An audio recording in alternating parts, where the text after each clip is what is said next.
네, 우리들의 찬양단이 실력이 점점 날로 발전하는 것 같아서 참으로 대단한 것 같습니다. 점점 성장하고 있네요.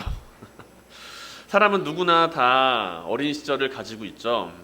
세상에 태어나면서 지금까지 어린아이의 시절을 간직하지 못하고 살았거나 그 추억이 하나도 없다라고 하는 분은 아무도 안 계실 것입니다. 아마 나는 어린아이의 시절이 없어요 라고 하는 사람은 없을 거고요. 차라리 어린아이의 시절의 기억이 별로 나지 않습니다 라고 하는 분들은 계실지는 모르겠네요. 행복했던 기억이 되었든 불행하고 힘든 기억이 되었든 누구에게나 다 어린 시절의 경험은 다 존재하기 마련입니다. 모두가 살아온 자리가 전부 다 다르기 때문에 각자가 지금 느끼고 있는 어린 시절에 대한 추억, 어린 시절에 대한 회상이 전부 다르겠지만, 네. 드럼을 치는 거 아니에요. 한 가지 확실한 것은 이 세상에 태어난 모든 사람들이 다 어린아이의 시절을 가지고 있다라는 것이죠. 지금 이렇게요. 절대로 이거 계획한 거 아닙니다. 그런데 모두가 다 다른 어린 시절을 가지고 있지만 한 가지 동일하게 가지고 있는 기억은 있을 겁니다. 바로 어린아이의 시절 나는 강한 존재가 아니었다라는 것이죠. 그 누구보다도 연약하고 실수가 많은 유년기, 아동기를 거치면서 나는 성장해 왔다라는 이야기입니다. 어째서 이 세상에 태어난 생명들은 처음부터 강하고 튼튼한 어른의 모습으로 만들어지지 않았을까요? 어른처럼 누구나 다 처음 태어나자마자 성숙하고 처음 태어나자마자 똑똑하고 말귀도 알아듣고 그렇게 행동을 한다면 참 살아가기 편할 것처럼 생각이 됩니다. 서로가 서로에게 피해를 주지 않고 아이들을 키우는 그런 수고도 끼치지 않은 채 모두가 다 행복한 삶을 살 수 있지 않을까요? 그런 생각 한 번쯤 해본 적 없으십니까? 그런데 하나님께서 창조하신 이 세상을 살펴보게 되면 모든 생명은 다 성장이라고 하는 과정을 거쳐서 점차 완전해진다는 것입니다. 어떻게 생각을 해보면 하나님께서 창조하신 이 세상이 어린아이부터 시작해서 어른에 이르기까지 점점점 성장해 나가는 그 과정은 한편으로 생각을 해보면 처음 태어난 그 생명은 불완전하다. 그렇기 때문에 하나님께서 창조하신 이 세상이 불완전한 세상으로 창조가 되었고 점점점 완전해지는 세상으로 걸어가는 것은 아닌가라는 관점으로 볼 수도 보이는 것처럼 그렇게 보이는 것처럼 느껴지기도 합니다. 며칠 전 자동차 검사를 하기 위해서 제가 센터를 방문한 적이 있습니다. 그곳에서 차량을 맡겨두고 차량 검사가 끝날 때까지 기다리는 시간 동안 TV를 보게 되었어요. TV 프로그램을 보는데 세상에 이런 일이라는 프로그램입니다. 그 프로그램을 보는데 한 가족의 이야기를 소개하고 있었습니다. 쌍둥이 아들이 있는 다섯 가족의 이야기예요. 그러니까 아빠, 엄마, 쌍둥이 형, 동생 그리고 딸이 있는 가족의 이야기입니다. 그런데 이 행복하고 단란한 것처럼 보이는 이 가정 가운데 문제가 하나 있었어요. 바로 쌍둥이 아들들이 그렇게 몸은 이제 점점 커가는데 정신적으로 커가지 않는 그러한 병에 걸려 있는 상황이었습니다. 그래서 몸은 이제 덩치가 커가지고 30살이 넘어서 성장했는데, 근데 그 아이들의 그 사람들의 정신 연령은 그 갓난아기 2살의 수준에 불과하다는 것이었어요. 정신적으로 이제 2살밖에 되지 않은 그 아이들을 돌보느라 부모님들은 무척이나 힘들었고 아버지는 결국에 암을 선고받게 됩니다. 결국에는 여러 사람들이 그 방송을 통해서 후원해주고 그 후원의 결과로 따라서 수술은 잘 지냈지만 결국에는 이제 아버지의 수술은 끝났지만 아들들은 여전히 그 덩치는 크지만 정신 연령은 어린 유아기에 머물러 있는 상태 그대로였다라는 것이죠. 안타까운 사연이었지만 그 모습을 바라보면서 성장이라는 것이 단순히 몸만 자라는 것이 성장은 아니다라는 것을 함께 생각해보는 시간을 가지기도 했습니다. 하나님께서 생명을 창조하시고 하나님께서 이 세상에 생명을 창조하시고 그 생명을 성장하도록 창조하신 것에는 우리가 생각하는 것보다 더 큰 이유가 있습니다. 우리 주변을 살펴보면 어른스럽지 못한 행동을 하거나 아이와 같이 행동을 하는 사람들의 모습이 있습니다. 나이에 걸맞지 않은 행동을 한다는 것이죠. 이런 사람들을 향하여 우리는 철없는 녀석, 유치한 사람이라고 이야기를 합니다. 우리는 하나님께서 창조하신 세상을 살아가면서 성장하며 살아가는 가운데 위기와 고난을 극복해 나갈 힘을 배우게 되고요. 그리고 하나님께서 창조하신 세상을 살아가면서 성장하는 것을 통하여서 외적인 변화뿐만이 아니라 내적인 변화를 또한 함께 이루어 갑니다. 우리가 인생에 있어서 어떤 문제를 직면했을 때 이 사람이 과연 성숙한 사람인가, 성숙하지 않은 사람인가라는 것을 우리는 구별한다는 것이죠. 그리고 하나님께서는 우리의 가운데 창조 가운데서 이루어지는 그 성장을 통하여서 위기를 극복하고 그 안에서 하나님을 찾을 수 있는 힘을 우리 가운데 알게 하셨습니다. 과연 지금 나는 어른스러운 사람인가요? 아니면은 아직도 어른스럽지 못한 사람인가요? 성장이라고 하는 것은 외적인 변화와 함께 내적인 변화를 이야기를 합니다. 오늘 성경 말씀을 보게 되면 고린도 교회 안에는 한 가지 분란이 일어나고 있음을 바라볼 수가 있습니다. 교회 안에서 여러 사람들이 자기가 따르는 사람들에 대해서 파벌을 만들어 나가는 모습입니다. 교회 안에서 이루어지는 파벌의 모습들, 교회 안에서뿐만이 아니라 교회 밖에서도 우리는 종종 이러한 모습을 발견하게 됩니다. 쉽게 생각해서 자기와 함께하는 사람들 가운데 친한 사람들, 그리고 나와 가까이 하는 사람들, 그런 사람들을 나는 친밀하게 관계를 유지하며 살아가고 싶다라는 것이죠. 대놓고 이야기는 하지 않아도, 대놓고 이렇게 파벌을 만들진 않아도 우리는 우리 나름대로 각자가 친한 사람들을 가지고 있고요, 불편한 사람들을 가지고 있습니다. 일반적으로 당연히 지극히 당연한 모습이라는 것이죠. 세상 사람들도 똑같습니다. 그리고 이러한 삶의 모습을 우리가 가지고 살아가는 것은 특별한 일은 아니라는 것이죠. 누구나 다 자기에게 편한 사람이 있고 불편한 사람이 있습니다. 그런데 이것은 반대로 생각을 해보면은 세상 사람들 역시 그렇게 행동하고 나 또한 그렇게 행동한다라고 하면 우리는 세상 사람들과 똑같이 별반 다를 바 없는 삶을 살아가고 있다는 이야기와도 같습니다. 세상 사람들도 자기 옆에 친한 사람을 두고 싶어 하고요. 내가 좋아하는 사람들만 만나고 싶어 합니다. 자기랑 불편한 사람과 대하는 것을 싫어합니다. 만약에 우리가 믿음을 가지고 세상을 살아간다라고 하면서 세상 사람들과 똑같은 삶을 살아가고 있다면은 그것은 아직도 내가 육에 속한 사람이라는 것입니다. 그렇기 때문에 사도 바울은 오늘 고린도전서 본문 가운데 고린도 교회 성도들을 향하여 너희가 교회 안에서 그렇게 친한 사람들과 끼리끼리 모여 다니면서 파벌을 나누는 모습, 그 모습을 바라보며 너희는 아직도 육에 속한 자라고 지적하고 있습니다. 자기들 나름대로 아마 믿음의 성장을 이루기 위해서 자기들 나름대로 온전한 믿음의 길을 걸어가고자 연구를 했겠죠. 그렇기 때문에 나는 바울이 행하는 가르침이 더 옳다고 생각합니다. 아볼로가 가르치는 가르침이 더 옳다고 생각을 합니다. 라고 이야기를 하면서 끼리끼리 모이는 모습을 보였을 것입니다. 그런데 사도 바울은 그 모습을 보면서 너희가 아직도 육에 속한 자로다 라고 이야기를 하며 내가 너희한테 가르칠 게 없어가지고 그렇게 연약하게 가르쳤니? 라고 이야기를 하고 있는 것을 바라보게 됩니다. 왜냐하면 그들이 행하는 그 모습 가운데에는, 그들이 가르치는 그 행동하는 그 모습 가운데에는 시기와 질투심이 가득 찬 채 서로 파벌을 나누는 모습을 나타내 보이고 있었기 때문이죠. 생각을 해보면 우리가 서로 마음이 맞는 사람들끼리 모인다라고 하는 것, 그것은 나와 너의 마음이 맞기 때문에 모인다라는 것입니다. 그것은 누구도 아닌 나와 너의 마음이 맞는다는 것을 의미하죠.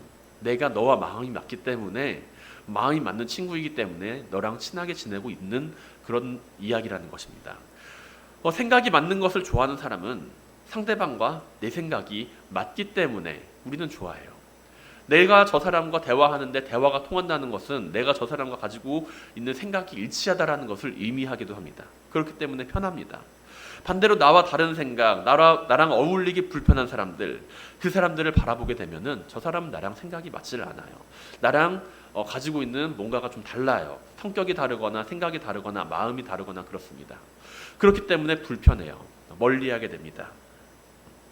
피합니다. 다가가기를 꺼려하죠. 그리고 이 모습은 일반적인 모습이며 누구나 그런 모습이고 세상 사람들의 삶의 모습입니다. 그렇다면 내가 아직도 그런 삶의 모습을 가지고 살아간다라고 하면 나는 아직도 육신에 속한 사람이라는 것이죠. 육신에 속한 사람으로 세상을 살아가고 있다라는 이야기이기도 합니다. 주님께서는 우리에게 어떻게 말씀하고 계신가요? 오늘 주님께서는 우리에게 어떻게 말씀을 하고 계신가요? 사랑에 관하여 말씀하시는 주님의 모습을 떠올리며 우리는 그 사랑이 단순히 내가 친한 사람만 사랑해라라고 하는 그 모습이 아니라는 것을 알고 있습니다. 단순히 너랑 친한 사람만 사귀고 살아가라 라고 하는 그 이야기가 아니라는 것을 알고 있습니다. 누가복음 6장 32절부터 35절까지의 말씀을 보게 되면 주님께서는 다음과 같이 말씀하고 계십니다. 우리가 그 말씀을 함께 봉독해 보기를 원합니다. 함께 봉독합니다. 너희가 만일 너희를 사랑하는 자만을 사랑하면 칭찬받을 것이 무엇이냐? 죄인들도 사랑하는 자를 사랑하느니라. 너희가 만일 선대하는 자만을 선대하면 칭찬받을 것이 무엇이냐? 죄인들도 이렇게 하느니라. 너희가 받기를 바라고 사람들에게 꾸어주면 칭찬받을 것이 무엇이냐? 죄인들도 그만큼 받고자 하여 죄인들에게 꾸어주느니라. 오직 너희는 원수를 사랑하고 선대하며 아무것도 바라지 말고 꾸어주라. 그리하면 너희 상이 클 것이요 또 지극히 높으신 이의 아들이 되리니 그는 은혜를 모르는 자와 악한 자에게도 인자하시니라. 아멘. 우리는 이 말씀을 바라보게 되면서 한 가지만 기억합니다. 원수를 사랑하라고요. 원수를 사랑하라는 말만 기억을 하면서 우리는 주님의 말씀을 기억합니다. 가장 유명하니까요. 그에 따르는 결과는 생각하지 않은 채 나는 주님께서는 원수를 사랑하라고 나에게 말씀하셨어, 우리에게 말씀하셨어 라고 이야기한다는 것입니다. 그런데 주님께서는 분명히 말씀하고 계세요. 너희가 그와 같이 행하면 너희 상이 클 것이요 하늘에 계신 이의 아들이 될 것이다 라면서요. 왜냐하면 하늘에 계신 아버지, 그는 은혜를 모르는 자와 악한 자에게도 인자하시니라 라고 말씀하고 계십니다. 우리는 이 말씀을 기억하고 있음에도 불구하고 언제나 육신에 속한 자로서 나의 삶이 행동할 때가 많이 있습니다. 왜냐하면 상대방이 내 원수가 아니니까요. 쟤는 내 원수가 아니니까 나는 사랑할 수가 없어요 라고 도리어 우리는 핑계한다는 것입니다. 나는 저 사람과 원수가 아니라 단순히 조금 사이가 안 좋을 뿐이에요. 나는 저 사람과 나는 불편한 관계일 뿐입니다 라고 이야기를 하면서 주님께서는 원수를 사랑하라고 하셨지만 나는 원수를 사랑하기 위해서 노력하고 기도합니다. 내가 미워하는 사람을 사랑하기 위해서 노력합니다. 하지만 저 사람은 내가 좀 친하지 않은 사람일 뿐이에요. 내가 사랑해야 될 대상이 아니라, 나와 친하게 지내야 될 대상이 아니라 그냥 나랑 친하지 않은 사람이기 때문에 나는 저 사람과의 관계는 조금 멀리 하겠습니다 라고 이야기를 할 때가 많다라는 것이죠. 그냥 친하지 않은 사람이기 때문에. 원수를 사랑하기 위해 노력할 수 있다라고는 말하긴 하지만 그와 동시하게 애매하게 친하지 않은 사람을 우리는 사랑하기를 꺼려한다는 것입니다. 고린도 교회 안에 있는 사람들은 서로 원수는 아니었을 거예요. 그들 가운데 서로 원수는 아니었을 겁니다. 단지 생각하는 게 조금 달랐을 뿐 저 사람은 나랑 원수는 아니에요. 나랑 마음이 조금 안 맞을 뿐이지 난 저 사람 죽도록 미워하고 있잖아요. 그렇기 때문에 나는 저 사람을 향하여 주님의 사랑을 이야기하기 불편합니다. 이야기하기 싫어요. 이야기할 수 없어요. 왜냐하면 저 사람은 나와 불편하지 원수는 아니기 때문에. 믿음의 공동체 안에서 나는 올바르게 고민을 하면서 어떻게 하면은 올바른 믿음을 가질 수 있을지에 대해서 배우고 고민하고 노력한다라고 이야기를 하지만 그와 동시에 나와 같은 사람을 찾기 위해 노력합니다. 나와 생각이 같은 사람을 나는 찾고자 합니다. 나와 마음이 맞는 사람을 나는 만나고자 합니다. 나와 마음이 다른 사람, 나와 생각이 다른 사람, 나와 가지고 있는 감정이 다른 사람을 우리는 마주하고 싶지를 않아요. 지금 우리는 어떠한 삶을 살고 있나요? 지금 나와 같은 사람을 찾고 있나요? 아니면 하나님의 사랑을 이루기 위해 노력하는 삶을 믿음 안에서 살아가고 있나요? 성장이라고 하는 것은 변화를 동반합니다. 외적인 변화뿐만이 아니라 내적인 변화를 가져옵니다. 이전에는 할 수 없었던 일을 해내는 것이 바로 성장이라는 것이죠. 예전에는 내가 100m 달리기를 18초에 뛰었다라고 한다면, 내가 점점 잘하면서 성장하면, 달리기 실력이 성장하면 100m를 이제 12초에도 달릴 수 있고 11초에도 달릴 수가 있습니다. 우리가 끊임없이 믿음 안에서 훈련하고 연단하며 살아가고 있는 이유, 그 이유는 내 자신의 믿음이 성장하기를 바란다는 것이며, 그 믿음이 성장한다는 것은 또한 동시에 변화를 내 삶에 가져온다는 것입니다. 이전에는 할 수 없던 것을 할 수 있는 것으로 만드는 것, 그것이 바로 성장입니다. 내가 성장한 사람이라고 한다면 이전에는 할 수 없는 것들을 해나갈 수 있어야만 하겠죠. 나와 같은 사람만을 찾는 것이 아니라 하나님의 사랑을 이루어가는 그 믿음의 성장을 우리는 이루어가야 한다는 것입니다. 나는 바울에게 아볼로에게 속하였다라고 하면서 나와 같은 사람을 찾는 것이 아니라 나와 다른 사람이라고 하더라도 그 가운데 하나님의 사랑으로 하나됨을 이루어갈 수 있어야 한다는 것이죠. 믿음의 성장을 이루어간다는 것은 그런 것입니다. 나와 다른 것을 용납하고 그 가운데서 함께하는 방법을 찾아간다는 것이죠. 내가 마음속에 품고 있는 원수라 하더라도 주님께서는 이를 통하여 새로운 역사를 우리 가운데 이루어간다는 것입니다. 한 가지 영상을 우리가 함께 보도록 하겠습니다. 오빠 생각이라고 하는 영상이에요. 이 가운데 한 부분을 우리가 바라보게 될 것입니다. 두 친구가 서로가 서로에게 죽도록 미워하는 마음을 가지게 돼요. 왜냐하면 그 두 친구는 서로가 원수였습니다. 예전에는 한 마을 안에서 잘 살았어요. 서로가 서로에게 친한 친구였습니다. 그런데 그 두 친구 사이에 문제가 생겼어요. 왜냐하면 공산군이 쳐들어왔을 때 그 친구의 아버지 가운데 한 사람이 공산군에 가담을 했습니다. 그리고 다른 친구의 아버지를 죽이게 돼요. 그리고 나서 공산군이 쳐들어왔을 때 그 친구의 아버지는 죽게 되고, 그리고 그 친구의 아버지 또한 다시 이제 그 유엔군이 올라왔을 때 공산군이었다라는 그 이유로 피살당하게 됩니다. 결국에는 그 두 친구는 어떻게 됐을까요? 서로가 서로를 죽도록 미워하게 되는 원수가 됐어요. 그런데 그 원수가 어떻게 되었는지, 그 결과가 어떻게, 그리고 다 죽도록 미워하다가 서로 대판 싸우게 됩니다. 그리고 나서 그 어떻게 됐는지 우리가 함께 그 영상을 한번 보면서 그 이야기를 들어보도록 하겠습니다. 지금부터 둘이 싸운다. 정정당당하게 1대1로 싸워서 결판 내는 거야. 싸워.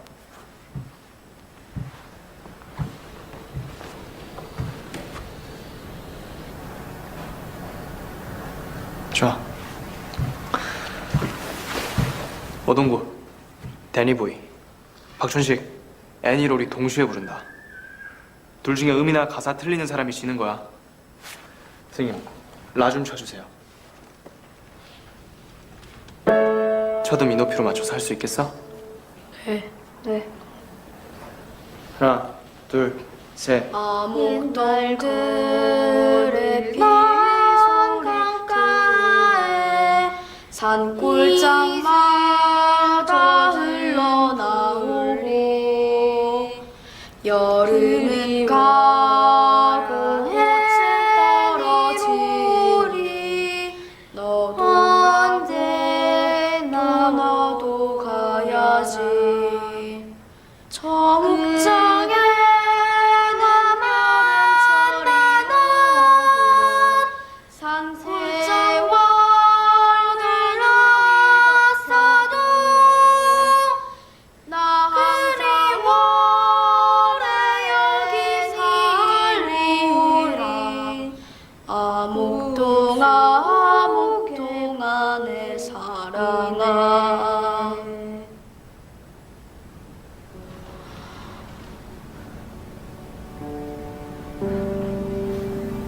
합창은 서로 다른 음을 불러서 화음을 이루는 거야. 이렇게 서로 다른 음이 사이좋게 어울리면 지금처럼 멋지고 아름다운 노래가 되는 거다. 싸우고 싶으면 싸워. 단 너희들은 싸우고 또 싸워서 멋진 화음을 만들어내길 바란다. 서로 싸우더라도 그걸 화음으로 만들고 결국에는 멋진 노래로 만들어내는 그런 의미 있는 싸움을 하길 바란다.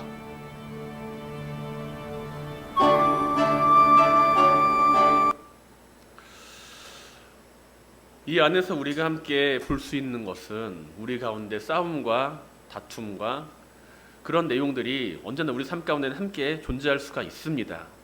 하지만 우리가 그 안에서 서로가 서로를 향하여서 미움을 가지고 시기와 질투하는 마음으로 그렇게 해나가는 것이 아니라 서로가 서로에게 다름을 인정하고 그 안에서 하나님의 사랑을 찾기 위하여 그 사랑을 증거하며 살아갈 때 우리는 그 안에서 하나 되는 모습을 발견할 수가 있다는 것입니다.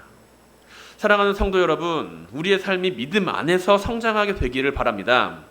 믿음의 성장을 이루어가면서 하나님의 사랑을 증거할 수 있기를 바랍니다. 우리가 우리의 원수와 함께 살아가는 이 세상 가운데에서 그들을 향하여 미워하며 그들과 함께 그들을 향하여서 다른 이야기를 할 때 그들을 향하여 미워하는 이야기를 꺼내는 것이 아니라 그 가운데 하나님의 사랑을 증거하며 나아갈 수 있기를 바랍니다. 하나님께서는 어떤 분이신가요? 악도 선용하여서 선을 이루어 가시는 하나님이라고 우리는 함께 고백합니다.